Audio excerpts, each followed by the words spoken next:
ومصليا اما بعد فاعوذ بالله السميع العليم من الشيطان الرجيم بسم الله الرحمن الرحيم قال الله عز وجل ربنا لا تزغ قلوبنا بعد إذ هديتنا وهب لنا من لدنك رحمة انك انت الوهاب۔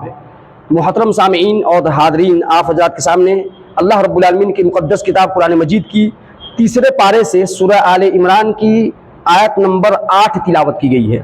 اللہ رب العالمین نے اس آیت کریمہ کے ذریعے سے در حقیقت ہم انسانوں کے اوپر ایک بڑا عظیم احسان کیا، اور وہ یہ کہ جس عظیم نعمت کو اللہ تبارک و تعالیٰ نے ہمیں اور آپ کو یوں ہی مفت میں دے دیا، ہمارے اوپر رحم و کرم کرتے ہوئے اللہ رب العالمین نے جس عظیم الشان نعمت سے ہمیں اور آپ کو فری میں نواز دیا، ایسے ہی فری میں مفت میں دے دیا۔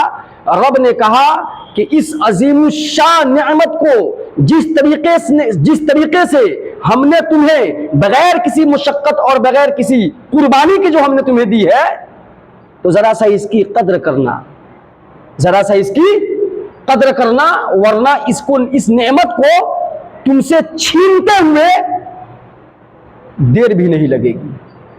جس عظیم الشان نعمت سے ہم نے تمہیں فری میں اور مفت میں نوازا ہے، اس نعمت کو ہم چھینتے ہوئے تم سے ہمیں دیر بھی نہیں لگے گی۔ تو یہاں پر جو آیت آپ کے سامنے تلاوت کی گئی ہے، اس میں اللہ نے اسی بات کا ہمیں اور آپ کو ایک طرح سے یعنی کہ اللہ نے حکم دیا ہے، کہہ لیجئے، یا اللہ رب العالمین کی یہ تعلیم ہے، اللہ رب العالمین کا یہ حکم ہے کہ ہم اور آپ اس نعمت کی قدر کریں۔ کیسے قدر کریں؟ پہلی بات، نعمت سے مراد جو میں بار بار کہہ رہا ہوں، عظیم الشان نعمت سے مراد ایمان کی نعمت اور ایمان کی دولت ہے۔ کیا؟ ہدایت کی دولت اس سے مراد ہے، جو اللہ نے ہمیں اور آپ کو دولت ایمان سے سرفراز فرمایا ہے، جو نعمت دی ہے، ایمان کی دولت جو ہے اللہ نے دی ہے بغیر کسی محنت اور بغیر کسی قربانی اور مشقت کے، تو یہ بڑی اللہ رب العالمین کا ہمارے اوپر یہ اللہ کا رحم اور اس کا کرم ہے۔ یہ اللہ نے رحم کھا کر کے ہمارے اوپر، ہم اللہ رب العالمین نے ہمارے اوپر رحم کیا کہ اللہ نے ایسے ہی مفت میں دے دیا، ورنہ اس نعمت کو حاصل کرنے کے لیے لوگوں نے اپنوں کی آنکھوں کے سامنے اپنوں کے جان کی قربانی اور اپنے مال کی قربانی ہوتے ہوئے دیکھا ہے۔ اپنے جان کی قربانی بھی دیا ہے، اپنوں کی قربانی دیا ہے، اپنے مال کی قربانی بھی دیا ہے، اپنے اسی ایمان کو سیف کرنے اور بچانے کی خاطر، اور ہمیں رب نے دے دیا۔ اللہ کا کرم، اللہ کا احسان۔ تو اللہ نے کہا کہ اس کو ذرا حفاظت سے رکھنا، اس کا جو تقاضا ہے، ایمان اور ہدایت کا تقاضا جو ہے، ان تقاضوں کو پورا کرتے رہنا، ورنہ ہم چھین لیں گے تم سے۔ بات کلیئر ہے؟ کیا کریں گے؟ دیکھیں گے کہ نااہل کے پاس جب یہ چیز چلی گئی، جس کے پاس نہ کوئی اس کی قیمت ہے، نہ کوئی اس کا یعنی کہ اس کی اہمیت ہے، نہ اس کی عزت ہے، نہ رسپیکٹ ہے، نہ اہمیت ہے، یہ تو قدر ہی کرنا نہیں جانتا ہے نا، یہ تو قدر کرنا نہیں جانتا، تو پھر اس کے پاس اس نعمت کے رہنے سے کوئی فائدہ نہیں۔ آئیے اللہ نے کیا فرمایا، ربنا، اے ہمارے رب، لا تزغ، تو ٹیڑھا مت کر دے۔ کیا کر دے؟ ٹیڑھا مت پھیر دے، مت ٹیڑھا کر دے، مت موڑ دے، قلوبنا، ہمارے دلوں کو مت پھیر دے، مت ٹیڑھا کر دے، مت موڑ دے، بعد اذ ہدیتنا، بعد اس کے کہ تم نے ہدایت سے نواز دیا، ہدایت سے سرفراز کر دیا، یعنی ہدایت دینے کے بعد اے اللہ، اے ہمارے پروردگار، تو پھر ہمیں ہمارے دل کو ٹیڑھا مت کر دینا، ہمارے دل کو اپنے حکم یا اپنے دین سے تو پھیر مت دینا۔ یہ دعا کرتے رہنا پڑے گا۔ آئے دن جو خبریں ہمیں اور آپ کو مختلف جگہوں سے مسلمانوں کے یعنی کہ اسلام سے پھر جانے یا ایمان کو چھوڑ دینے، اسلام سے نکل جانے، اسلام سے پھر جانے کی جو خبریں آ رہی ہیں، تو وہ لوگ کیا سمجھ رہے ہیں کہ انہوں نے جو پھر اسلام سے جو پھر گئے تو انہوں نے کس کا نقصان کس کا کیا؟ اسلام کا نقصان ہوا؟ اللہ کا نقصان ہوا؟ کسی مسلمان کا نقصان ہوا؟ اس کے گھر والوں کو نقصان ہوا؟ اس میں کسی کا کوئی نقصان نہیں ہے، صرف اور صرف جو پھرا ہے وہ اپنے انجام کو بس انتظار کرے، اسے بھگتنا پڑے گا صرف اور صرف۔ اس کے رہنے سے اللہ رب العالمین کے دین کو کوئی فرق نہیں پڑ رہا تھا، تو جانے سے کیا فرق پڑے گا؟ اس کے رہنے سے جو کوئی فرق نہیں پڑ رہا تھا، تو کسی کو اللہ کے دین سے نکل جانے سے کیا فرق پڑے گا؟ بلکہ یہ ہماری ضرورت ہے، ہم کو